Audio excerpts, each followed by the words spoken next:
ငါချစ်တွေကုန်လုံးမင်းကိုပုံပေးထားခဲ့မိတော့လေ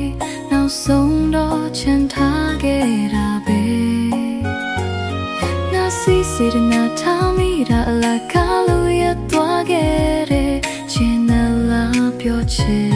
သူရဲ့တကယ်လို့များလမ်းမှာတွေ့ခဲ့ရင်လို့ခေါ်ပြောပြုံးပြနှုတ်ဆက်ပါလူနေချိန်တိုင်းလေးဖို့အဆက်သွယ်လဲ